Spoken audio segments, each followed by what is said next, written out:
നിക്ക്. ഇനി ഇടത് കൈ പൊക്കി ദാ ഇങ്ങനെ ഒരു പോസ്. ചേടാ ഒന്ന് ഇറങ്ങി പോകുന്നുണ്ടോ ഉപദ്രവിക്കാതെ? ഇയാളിത് വലിയ ശല്യമായല്ലോ നോക്കണേ. എടാ നീ എല്ലാം തോന്നിവാസോരെന്ന് എടുത്തു വെച്ചാലേ ഇതിനൊക്കെ ലേഔട്ട് ഉണ്ടാക്കി വാരികയുടെ കവറടിച്ച് വിടേണ്ടത് ഞാനാ. ഞാൻ പറയുന്ന പോലെ നാല് പടവെടുക്ക. മൂത്ത് നരച്ചല്ലോടോ, പെണ്ണുങ്ങളുടെ ഇടയിൽ കിടന്ന് കൊടയാൻ നാണല്ലേ? നിന്റെ തന്തയാ മൂത്ത് നരച്ചേ. നോക്കെ ഇനി ഇടത്തുകാല് പൊക്കി. താൻ പോകുന്നുണ്ടോ ഇല്ലയോ? കളഞ്ഞിട്ട് വാടേ. അടുത്ത ആഴ്ച വാരിയുടെ മുമ്പിൽ ഇങ്ങനെ മര മോന്ത അടിച്ചു വരട്ടെ. വാ. അത് കഴിഞ്ഞാ ഞാൻ ഇസ്പേടുതോ ഇനിയും വരുമല്ലോ. നിന്റെയൊക്കെ ഒടുക്കത്തെ എടുത്ത് ഞാൻ അവസാനിപ്പിക്കും. ഇല്ലെങ്കിൽ എന്റെ പേര് സബ് എഡിറ്റർ പിന്നെ ലംബോരം പിള്ള നല്ലായിരിക്കും. അല്ലായിരിക്കും.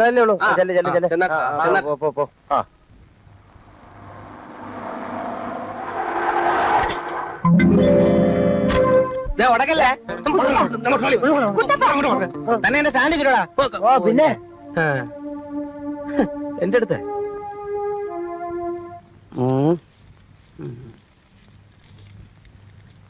ശ്യാമേട്ടനുണ്ടോ? ആരാ? എന്താ കാര്യം? നമ്മുടെ ശ്യാമണ്ണന്റെ മുറപ്പെണ്ണ. കണ്ടിട്ട് എന്തോ കാര്യമുണ്ട്. ഓഹോ, മുറപ്പെണ്ണ അല്ലേ? ചേട്ടൻ ഇവിടെ ഉണ്ടോ? അയ്യോ, ഉണ്ടെന്ന് മാത്രമല്ല, കുട്ടിയെ കാത്തിരിക്കാൻ കൂടാ. വന്നേ. നീ എവിടെ പോവാ? അയ്യോ, ഞാൻ ശ്യാമണ്ണന്റെ ബെസ്റ്റ് ദോസ്തല്ലേ. ദോസ്തിയൊക്കെ അങ്ങ് പുറത്ത് കണ്ട ആപ്പ ഒപ്പിക്കുന്ന കയറി നിരങ്ങാനുള്ള സ്ഥലമല്ലത്. അപ്പൊ പിന്നെ സാറോട് നിൽക്കുന്നത് പുറത്ത്. കുട്ടി വന്നേ.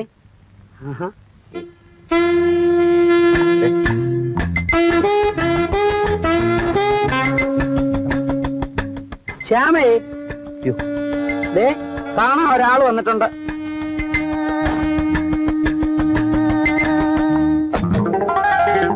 ശ്രീകുട്ടി, വണ്ടി എടുക്ക്. ശ്രീകുട്ടി അവിടെ നിൽക്കാൻ. എന്ത് പറ്റി? ഒന്നും അറിഞ്ഞൂടല്ലേ? ഇതിനാണ് എന്നും കാലത്ത് ക്യാമറയും കെട്ടിപ്പോഞ്ഞോണ്ട് ഇറങ്ങുന്നല്ലേ? കൊണ്ട പെമ്പിള്ളാരുടെ അവിടെ ഇവിടൊക്കെ പിടിക്കാൻ നാളല്ലേ മനുഷ്യൻ? നീ ഒരുപാട് ചന്ത പെമ്പിള്ളാരെ പോലെ സംസാരിക്കരുത്. മാസിന്റെ മോശത്തിന് വേണ്ടി പെമ്പിള്ളാരുടെ ഫോട്ടോ എടുക്കുന്ന എന്റെ ജോലിയാ. അപ്പൊ പിന്നെ അവിടെ ഇവിടെയും പിടിക്കുകയും അങ്ങോട്ടും ഇങ്ങോട്ടും തിരിച്ചു നിർത്തുകയൊക്കെ ചെയ്യും. ഇത്ര മനസ്സിലാക്കാനുള്ള കഴിവ് 4 ലക്ഷം പഠിച്ചിട്ട് സിറ്റി ജോലി നിനക്കില്ലേ? സിറ്റി ആയാലും ഗ്രാമമായാലും എനിക്കിതൊന്നും സഹിക്കാൻ പറ്റില്ല. ഇപ്പൊ ഇതൊന്നും പറഞ്ഞാൽ നിനക്ക് മനസ്സിലാവില്ല. ഞാൻ ഹോസ്റ്റലിൽ വരാം. ഇവിടെ ഇങ്ങോട്ട് പിടിച്ചോണ്ട് ആര് പറഞ്ഞു? ഞാൻ അറിഞ്ഞ അണ്ണ അവിടെ പെമ്പിള്ളാരായിട്ട് പഞ്ചായത്ത് നിനക്ക് ഞാൻ വെച്ചിട്ടുണ്ട് കേട്ടോ. എന്നാ പോയി ഒന്നിച്ചിങ്ങനെ വരണം. ചുമ്മാ കണാവണ കടം പറയരുത്. വണ്ടി മൂത്ത വായിച്ചിട്ടല്ല ഓടുന്നത്. ഇതാ ഒരു നീണ്ട കഥ. നീണ്ട കഥ. പിടിച്ചോ. എന്തോ ഇത്? ഒരു നീണ്ട കഥ. മണ്ണിൽ വിരിഞ്ഞ പൂക്കൾ വാടിയപ്പോൾ ബൈ OP വളശ PO തിരിച്ചിട്ടാൽ മറിച്ചിട്ടാൽ വളശ. ഇത് വായിച്ചാൽ പെണ്ണുങ്ങൾ കരയും, ആണുങ്ങൾക്ക് കലി വരും, കുട്ടികൾ ചിരിക്കും, സിനിമാക്കാർ വായിക്കും, കാശി തന്ന് വാങ്ങിക്കും. എന്താ ഇതിന്റെ കഥ? ഒരച്ഛൻ, ഒരമ്മ, 2 കൊച്ചു കുഞ്ഞുങ്ങൾ, ഒരു കൊച്ചു കുടുംബം, സംതൃപ്തമായ കുടുംബം. രാത്രി 12 മണി, നിശ്ചലമായ നിശ, എങ്ങും കനത്ത നിശബ്ദത. അതാ ഇരുട്ടിൽ നിന്നും ഒരാൾ പ്രത്യക്ഷപ്പെടുന്നു. പ്രത്യക്ഷപ്പെട്ട് 1 ബോംബ്, 2 ബോംബ്, 3 ബോംബ്,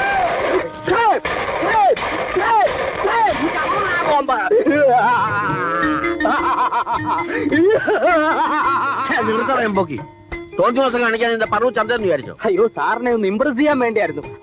കുട്ടികൾ 2 ഓടി, അച്ഛനും അമ്മയും മരിച്ചു. ഓട്ടത്തിനിടയിൽ അവർ വേർപിരിയുന്നു. സെന്റിമെന്റ്. ഓട്ടത്തിനിടയിൽ അവർ പാട്ടിൽ വലുതാവുന്നു. വില്ലനെ കണ്ടുമുട്ടുന്നു, പ്രതികാരം തീർക്കുന്നു. ചേട്ടനും അനിയനും ഒന്നിക്കുന്നു. ഒരാളുടെ കാമുകിക്ക് വേണമെങ്കിൽ ക്യാൻസറോ സ്വൽപ്പ കിഡ്നി ട്രബിളോ ആകാം. അതിനൊരു സൈഡ് ട്രാക്ക് വേറെ ചേർത്തിട്ടുണ്ട്. തീർന്നോ? വേണമെങ്കിൽ കുറച്ച് ഇലാബറേറ്റ് ആയിട്ട് പറയാം. ഇനി ഒരക്ഷരം മിണ്ടിയ നിന്റെ കിഡ്നി ഞാൻ തകർക്കും. എടുത്തോട്ട് വേണം. ഇങ്ങനെയുള്ള ചീപ്പ് കഥകളൊന്നും ഞാൻ പ്രസിദ്ധീകരിക്കില്ലെന്ന് നിനക്ക് അറിഞ്ഞൂടെ? എന്റെ പേരെന്താണെന്ന് അറിയാമോ?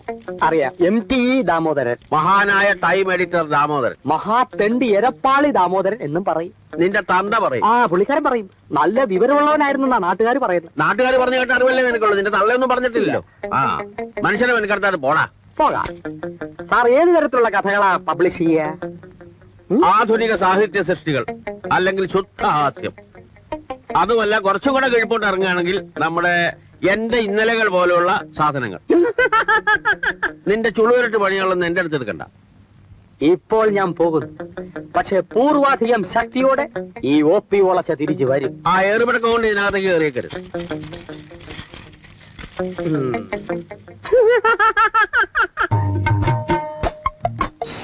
കാറ് പോവോ? പിന്നെ കാണാനാ നിർത്തിയിരിക്കുന്നത്. എന്നാ പോട്ടെ.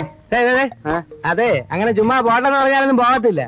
ആർക്ക് പോണം, എവിടെ പോണം, എന്തിനു പോണം, എത്ര ബഡ്ജറ്റ് ഉണ്ട് എന്നൊക്കെ പറഞ്ഞാൽ സൗകര്യം ഉണ്ടെങ്കിൽ വരും. എന്താ ഇത് തകരം കൊണ്ടാണോ സ്വർണം കൊണ്ടാണോ ഉണ്ടാക്കിയിരിക്കുന്നേ? എന്തുകൊണ്ടുണ്ടാക്കിയാലും താൻ ഇതിനകത്ത് കാണുന്ന ഇവിടെ ആരും നിർബന്ധിച്ചില്ലല്ലോ. ഈ ചക്കടാ വണ്ടിയുടെ വളയം പിടിച്ചപ്പോ നിനക്കൊക്കെ ഈ പോസ് എടുത്തോണ്ട് പോണ സഞ്ചി നോക്കിയിട്ടൊന്നും നടക്കുന്നത്. നിങ്ങൾക്ക് ഇതിലും ഭേദം വല്ല കല്ല് കുത്താൻ പാപ്പല്ലേ? കാശ് കൊടുത്ത് കടിക്കുന്ന പട്ടി വാങ്ങിക്കുന്ന പോലെയാണല്ലോ നിങ്ങൾക്ക് ശമ്പളം തരുന്നത്. മന്ത്രി സംബന്ധിച്ച ചടങ്ങിൽ മന്ത്രിയുടെ ഫോട്ടോ ഇല്ല. കുറെ തലയും മുലയും കാണിച്ചു വെക്കുന്ന പെമ്പിള്ളേരുടെ ഫോട്ടോ എടുക്കാനാണോ പത്രം കാശ് കൊടുക്കുന്നത്? സാറ് കുറച്ചുകൂടെ സഭ്യമായ രീതിയിൽ സംസാരിച്ച കൊള്ളായിരുന്നു. നിങ്ങളോട് ഇതിനേക്കാൾ കൂടുതൽ സഭ്യമായി സംസാരിക്കാൻ എനിക്ക് സാധിക്കില്ല. ഇന്ത്യ ഒട്ടേക്കും മിഡിൽ ഈസ്റ്റിലും സർക്കുലേഷനുള്ള ഒരു പത്രത്തിന്റെയും മാസികയുടെയും കറസ്പോണ്ടൻസ് കം പിന്നെ ഫോട്ടോഗ്രാഫേഴ്സ് ആണ് പോലും. കുറച്ച് കോമൺ സെൻസ് ഉപയോഗിച്ചൂടെ? ഒരു കാര്യം ഞാൻ പറഞ്ഞേക്കാം, ഇങ്ങനെയാണ് പോക്കെങ്കിൽ ഞാൻ നിങ്ങളെ ബോംബെക്കോ കൽക്കട്ടയ്ക്കോ ട്രാൻസ്ഫർ ചെയ്യും. അവിടെ ചെന്നാൽ ഞങ്ങൾ നല്ല ഫോട്ടോ എടുക്കുമെന്നാണോ? യാതൊരു പ്രതീക്ഷയില്ല. പക്ഷെ എന്റെ കടമ കാണിക്കുന്നു, അത്രേ ഉള്ളൂ. നിങ്ങളാണ് ഈ എഡീഷൻ നാണക്കേട് വരുത്തി വെച്ചത്. അടുത്ത മാസം നടക്കുന്ന നാഷണൽ ഫോട്ടോഗ്രാഫി മത്സരത്തിൽ ആരെങ്കിലും ഒരാൾ അവാർഡ് വാങ്ങിയില്ലെങ്കിൽ രണ്ടിനെ ഞാൻ ടെർമിനേറ്റ് ചെയ്യും. പറഞ്ഞില്ല എന്ന് വേണ്ട. ഹലോ, ചേട്ടൻ ചൂടാവാതെ. ഞാനൊരു ഐഡിയ പറയാം. പത്രം ജനശ്രദ്ധ പിടിച്ചു പറ്റണം. കൊലക്കേസിനായി നമ്മൾ മാറ്റി വെച്ചിരിക്കുന്ന സ്പേസിൽ നിറയ്ക്കാൻ ഒരു വാർത്ത വേണം, അല്ലേ? ഇല്ലാത്ത ഒരാളിന്റെ പേരിൽ ഒരു കഥയുണ്ടാക്കി കാത്തണം ചേട്ടാ. എപ്പോ എവിടെ വെച്ച് സംഭവം നടന്നു എന്ന് പോലീസ് മറ്റേ ചോദിച്ചാൽ എന്തോ ചെയ്യും? അജ്ഞാതന്റെ ടെലിഫോൺ വഴി വാർത്ത കിട്ടുകയാണെന്ന് പറയണം. പ്രശ്നം വല്ലതും ഉണ്ടായാൽ രണ്ടെണ്ണത്തിനെ ഞാൻ കുരുതി കൊടുക്കും, പറഞ്ഞേക്കാം. എന്തോന്ന് ചേട്ടാ, ചേട്ടനെ പോലെ ഭീരുക്കളാണ് ഞങ്ങളെന്ന് വിചാരിച്ച. എന്നാ ഒരു സംഭവം അങ്ങോട്ട് കെട്ടിച്ചമച്ചാട്ടെ. നീ ചമയ്ക്കണ ഞാൻ ചമയ്ക്കണ? നീ ഒന്ന് തുടക്കം വിടും, ബാക്കി ഞാൻ ചമച്ചോളാം. എഴുതണം. 23/6/1985 പ്രത്യേക ലേഖൻ. പട്ടിണിപ്പാറ. ഇവിടെ ഈ പട്ടിണിപ്പാറ പട്ടിണി ഈ ചമയ്ക്കുന്നിന്റെ ഇങ്ങനെ ചോദിച്ചു ഞാൻ എന്ത് ചെയ്യുന്നത്?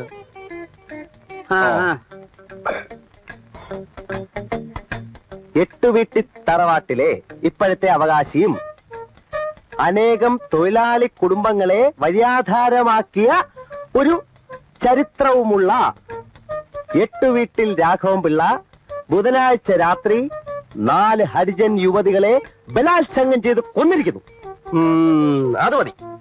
അവശ വിഭാഗങ്ങളെ കയ്യിലെടുക്കാൻ, ആവേശം കൊള്ളിക്കാൻ അത് മതി. ബുധനാഴ്ച രാത്രി ഒരു 12 മണിയോടടുത്താണ് സംഭവം. ദൂരെയുള്ള ഗ്രാമത്തിൽ പകലന്തിയോളം പണിയെടുത്ത് തളർന്ന മതാലസകളായ 4 ഹരിജൻ യുവതികൾ പട്ടിണിപ്പാറയിലുള്ള ഒറ്റയടിപ്പാതയിലൂടെ നടന്ന് അപ്പോൾ മദ്യപിച്ച് മതോന്മത്തനായി കൂട്ടുകാരോടൊപ്പം ഒറ്റയടിപ്പാതയിൽ നിൽക്കുകയായിരുന്ന എട്ടുവീട്ടിൽ രാഘവൻ പിള്ള ഹരിജൻ യുവതികളെ കടന്നു പിടിക്കുന്നു. കൂട്ടുകാരുടെ സഹായത്തോടെ വീണ് കിടക്കുന്ന ഒരു തെങ്ങിൽ കെട്ടിയിട്ടാണ് തീയാൻ കാര്യം സാധിച്ചത്. തുടർന്നുള്ള നാടകീയ മുഹൂർത്തത്തിൽ 4 സ്ത്രീകളും കൊല്ലപ്പെട്ടിരിക്കുന്നു. ബാക്കി മനോധർമ്മ പോലെ നടത്തണം. ശരി, 8 കോളത്തിൽ മതിയോ? ശകലം ഭാവന യൂസ് ചെയ്യണം.